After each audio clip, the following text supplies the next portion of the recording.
बिस्मिल्लाहिर्रहमानिर्रहीम। अस्सलाम वालेकुम। उम्मीद है कि आप सब लोग खैरियत से होंगे और अपनी स्किल्स को बड़े अच्छे से इस्तेमाल कर रहे होंगे और फ्री लेक्चर्स को देखकर बहुत कुछ सीख रहे होंगे। अच्छा, मुझे बड़ी खुशी होती है जब मैं लोगों को देखती हूँ कि वो फ्री लेक्चर्स को ही ज़ूम करके वहाँ से इतना अच्छा सीख लेते हैं कि उनको किसी किस्म के पेड कोर्स की ज़रूरत ही नहीं पड़ती।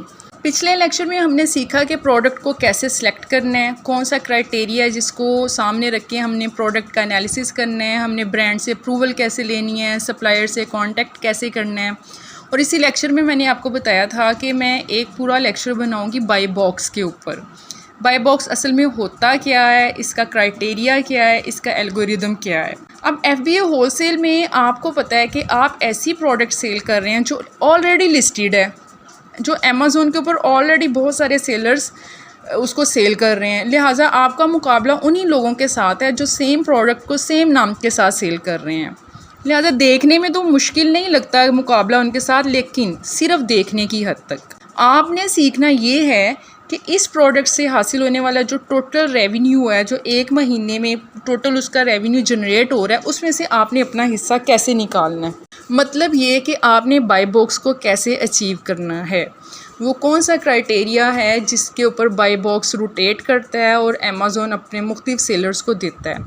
इसको समझने के लिए आपको थोड़ा सा स्टार्ट में बता देती हूँ कि जब आप एज ए बायर अमेज़ोन के ऊपर कोई चीज़ ख़रीदने जाते हैं, आप उसका नाम या कीवर्ड सर्च बार में डालते हैं तो प्रोडक्ट निकल के आपके सामने आ जाती है। उसके साथ ऐड टू कार्ट का ब्लू बटन होता है। आप बजाय इसके देखने के कि देखूं और कौन कौन सा सेलर इसको सेल कर रहा है, आप उसको जस्ट ऐड टू कार्ट करते हैं, चीज़ को पे करते हैं, ख़रीदते हैं और बस चले जाते हैं। यही ऐड टू कार्ट का जो बटन है ना, बाय बॉक्स, इसके पीछे बाय बॉक्स का राज है, सीक्रेट्स हैं सारे। अब इसके अगर देखा जाए तो इस जो सेलर निकला है सामने, प्रोडक्ट जिसकी सामने ऐड टू कार्ट बटन के साथ अपीयर हुई है, उसके साथ ही ब्लू कलर की लाइन होती है जिसमें व्यू मोर ऑफ़र्स लिखा होता है।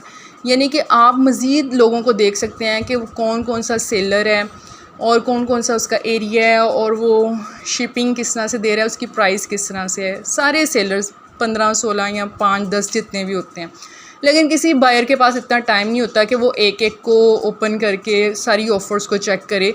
वो बस उसे पता है कि जो चीज़ मेरे सामने आई है ना, ये मिनिमम प्राइस वाली है जो अमेज़ोन ने ऐड टू कार्ट बटन के साथ मुझे ऑफ़र की है, बस वो वहाँ से ख़रीदता है और चला जाता है। अब अमेज़ोन का एल्गोरिदम क्या है, अमेज़ोन ये ऐड टू कार्ट बटन किसको देता है, इसको समझने की ज़रूरत है। अमेज़ोन बाय बॉक्स को रोटेट करता रहता है। ये नहीं कि अगर 5 सेलर्स हैं ना, कोई भी चीज़ सेल करे, तो ये नहीं है कि सिर्फ एक ही सेलर की जो प्रोडक्ट है, इन्वेंट्री है, उसके साथ ऐड टू कार्ट का बटन लगेगा, नहीं, बल्कि बाकी सेलर्स को भी मिलेगा। जो हो सकता है 2 घंटे या 3 घंटे के लिए किसी एक सेलर को मिले। अब ये उन 2 घंटे या 3 घंटों में कोई ऑर्डर आता है या नहीं, ये उसकी किस्मत है, लेकिन रोटेशन इसकी सारी होती है, सारे सेलर्स को मिलता है। बाय बॉक्स हमारे पास ज़्यादा देर तक रहे या हम इसको विन करें, हमारी सेल्स ज़्यादा हों, इसका क्या क्राइटेरिया है। इसके लिए कुछ चीज़ें हैं जो अमेज़ोन अपने सामने रखता है। सबसे पहले तो वो देखेगा, अंडरस्टूड सी बात है, कि प्राइस किसकी कम है, कौन सा सेलर है जो सबसे कम प्राइस पे सेल कर रहा है। ये पहला क्राइटेरिया है बाय बॉक्स को विन करने का। लिहाजा जब आप प्रोडक्ट सेलेक्ट करते हैं, उसका सप्लायर ढूंढते हैं, कोशिश करें कि मिनिमम से मिनिमम प्राइस वाली प्रोडक्ट जो है आप उसको प्राइस सेलेक्ट करें, ताकि अमेज़ोन की वो बाकी सारे चार्जेस वगैरह डाल के आप जो प्राइस अपनी लिस्टिंग के साथ लगाते हैं वो बाकी कंपटीटर से कम हो।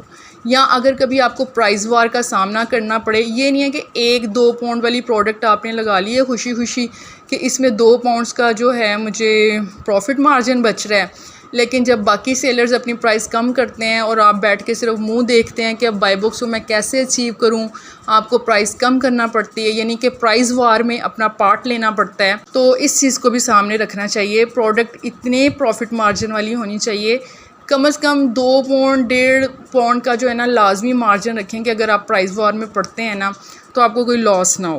पहला क्राइटेरिया क्या था, प्राइस कम हो। अब फ़र्ज़ करें कि चारों की सेम प्राइस है, प्राइस वॉर में पड़ गए हैं जनाब सारे सेलर्स, एक ने 11.5 किया, चारों ने 5 ने 11.5 कर दिया। तो अब क्या होगा, अब अमेज़ॉन देखेगा कि कस्टमर फीडबैक किसका सबसे ज़्यादा अच्छा है, किसको रिव्यूज़ सबसे अच्छे मिले हुए हैं, किसकी रैंकिंग ज़्यादा अच्छी है, 100% है, 4.7 है, 4.5 है, ये दूसरा पॉइंट होगा। लिहाजा अपने रिव्यूज़ को अच्छे तरीके से मेंटेन करें, अपनी इन्वेंट्री की अच्छे तरीके से प्रेप करें। अच्छा, नंबर 3 में फ़र्ज़ कर लें कि अब प्राइस सबकी सेम थी, कस्टमर फीडबैक भी सबका ज़्यादा है, सारे जो है ना वो 95% है या सारे 100% हैं, रेटिंग जो है ना सेम है। अब क्या होगा? अब थर्ड पॉइंट क्राइटेरिया का ये होगा कि इन्वेंट्री किसके पास ज़्यादा है। जिसकी इन्वेंट्री सबसे ज़्यादा होगी ना, बाई बॉक्स उसको मिलेगा। प्राइस कम हो, नंबर 1, नंबर 2 कस्टमर फीडबैक अच्छा हो, नंबर 3 इन्वेंट्री ज़्यादा हो, आप 20-20 30-30 पीस के बजाय बल्क में इन्वेंट्री भिजवाएं। पहली इन्वेंट्री बेशक आप 20-30 पीस जो टेस्ट करने के लिए भिजवाते हैं, उसके बाद जब आपको पता चल जाए प्रोडक्ट अच्छी है, इसकी रैपिड सेल है और अच्छा रेवेन्यू जनरेट हो रहा है, तो आप उसको एक ही बार बल्क में भिजवा दें। ठीक है। नंबर 4 कस्टमर को रिस्पॉन्स करने में सेलर कितना अच्छा है। ठीक है, इसको कहते हैं अकाउंट हेल्थ।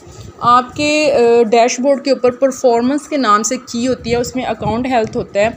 उसमें सारा आपका जो अकाउंट है ना उसको दिखाया गया होता है कि आपका अकाउंट की हेल्थ कैसी है, एक्सीलेंट है, गुड है, बैड है, वो सारा कुछ वहाँ पे होता है। वो चीज़ भी बहुत ज़्यादा लाइक करती है। ये एक तरह से कस्टमर फीडबैक ही होता है, लेकिन फिर भी आपको अपनी अकाउंट हेल्थ को भी अच्छा करने की ज़रूरत है। और यही सारे वो पॉइंट्स हैं, यही वो क्राइटेरिया जो हम प्रोडक्ट को सिलेक्ट करते हुए सामने रखते हैं कि इसमें प्रॉफिट मार्जिन इतना अच्छा हो, ऑलरेडी जो सेलर सेल कर रहे हैं उसका बाय बॉक्स सबको मिल रहा है या नहीं मिल रहा, सबकी सेल हो रही है या नहीं। ये सारी चीज़ें बाय बॉक्स को अचीव करने के लिए बेशक बहुत अहमियत रखती हैं, लेकिन एक और चीज़ है जिसको हम कहते हैं PPC, कि अमेज़ॉन को हम पे करते हैं, पे पर क्लिक। PPC का मतलब है यानी अकाउंट को रैंक करने की एक स्ट्रेटजी है। इसके ऊपर हम अगले लेक्चर में बात करेंगे इंशाल्लाह। उम्मीद है कि बाय बॉक्स के बारे में आपको अच्छे से समझ आ गया होगा। फिर भी मैं अपने आने वाले लेक्चर्स में जो मैं आपको प्रैक्टिकली स्क्रीन के ऊपर दिखाने वाली हूँ, वहाँ पे मैं इसको मज़ीद इलेबोरेट कर दूँगी। तब तक के लिए इजाज़त दीजिए। अल्लाह हाफ़िज़।